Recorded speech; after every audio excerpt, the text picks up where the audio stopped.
I am not a Chinese. I am Indian. I am Indian. I am Indian. हम मंगल ग्रह तक पहुंच गए, लेकिन आज भी हम अपने ही देश में लोगों को उनके लुक्स के आधार पर जज करते हैं। एक 24 साल का नौजवान जो खुद को सच्चा हिंदुस्तानी साबित करते करते अपनी जान गंवा बैठा, वो 17 दिनों तक उस दर्द को वेंटिलेटर पर लेटे झेलता रहा। पुलिस ने एफआईआर दर्ज करने में 3 दिन की देरी की। सबसे घातक हमला जो था वो गर्दन और रीढ़ की हड्डी पर किया गया। अगला नंबर किसी का भी हो सकता है, मेरा, आपका, किसी का भी। देहरादून भारत की वो सिटी जिसको स्कूलों की राजधानी कहते हैं, जहां हर साल हजारों यंगस्टर अपने सुनहरे भविष्य को लेकर देहरादून आते हैं। लेकिन 9 दिसंबर 2025 की एक शाम ने इस शहर के दामन पर एक ऐसा दाग लगाया जिसे धोना लगभग नामुमकिन हो गया।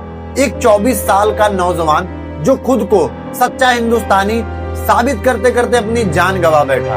आज की इस वीडियो में हम सिर्फ एक हत्या की बात नहीं करेंगे, बल्कि उस गहरी नफरत की तह तक जाएंगे जो हमारे समाज को खोखला करने का काम कर रही है। आखिर क्यों एक स्टूडेंट को अपनी ही जमीन पर विदेशी कहा गया? कहानी शुरू होती है त्रिपुरा के उनाकोटी डिस्ट्रिक्ट के पेचारथल से।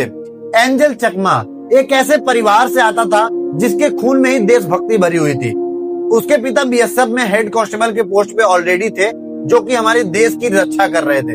घर की आर्थिक स्थिति बहुत ठीक नहीं थी, लेकिन बेटे की आंखों में बड़े बड़े सपने थे, जो लेकर वो देहरादून के एक नामी यूनिवर्सिटी से एमबीए कर रहा था।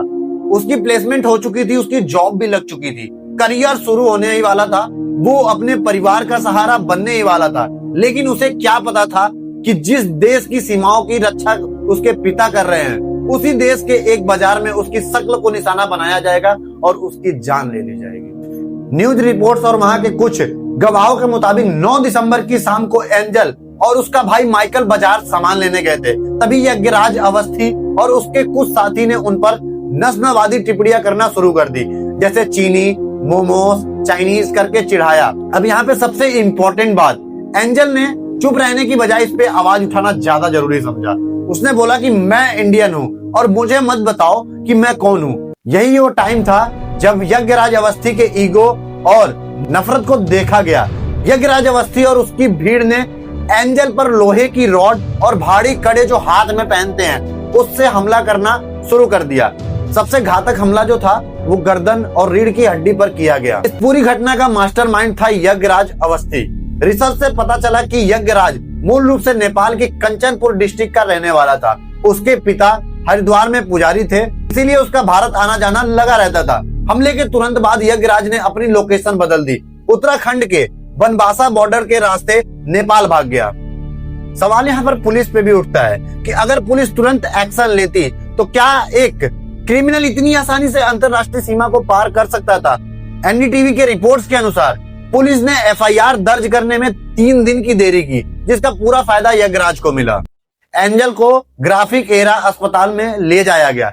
डॉक्टरों की रिपोर्ट्स के अनुसार उसके शरीर की ऊपरी हिस्से में मल्टीपल इंजरीज थी। वो 17 दिनों तक उस दर्द को वेंटिलेटर पर लेटे झेलता रहा। सोचिए अगर ऐसी घटना आपके साथ हो जाए कहीं पे, और इतनी दर्दनाक घटना जो कि 17 साल तक कड़े से लेके रॉड से लेके आप कहीं पे पढ़ने जाएं, तो आपके साथ ये चीजें क्या बीतेंगी। त्रिपुरा से उसके बूढ़े पिता और माँ भागते हुए देहरादून पहुंचे, इस उम्मीद में कि काश उनका बेटा आंखें खोल दे, एक बार उनसे बात कर ले, लेकिन वो नहीं हो पाया। आखिर में 26 दिसंबर 2025 की सुबह एंजल की धड़कनें रुक गई और उसकी मौत ने इस केस को मारपीट से बदलकर मर्डर तक ले गया। दोस्तों, एंजल चकमा की मौत सिर्फ एक क्राइम नहीं, ये हमारे एजुकेशन सिस्टम की सामाजिक की सोच की विफलता को दिखाता है।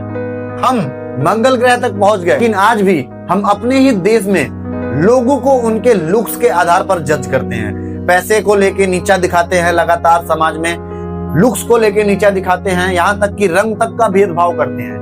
ये भारत से ये सारी चीजें कब खत्म होंगी?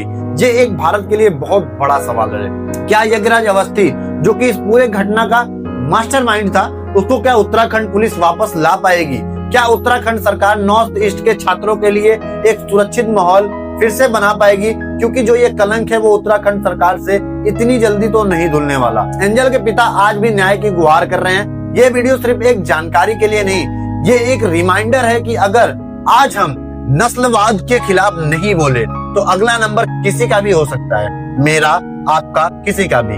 तो आज एंजल चकमा के लिए आप लोगों को इस वीडियो को ज्यादा से ज्यादा शेयर करना है, ताकि इस घटना के बारे में ज्यादा से ज्यादा लोगों तक पहुंच सके और ज्यादा से ज्यादा लोग इस घटना के लिए अवेयर हो सके, ताकि आने वाले समय में हमारे देश में ऐसी कोई घटना ना हो। ऐसे ही देश की किसी भी मुद्दे को सबसे पहले जानने के लिए हमारे चैनल को सब्सक्राइब करिए।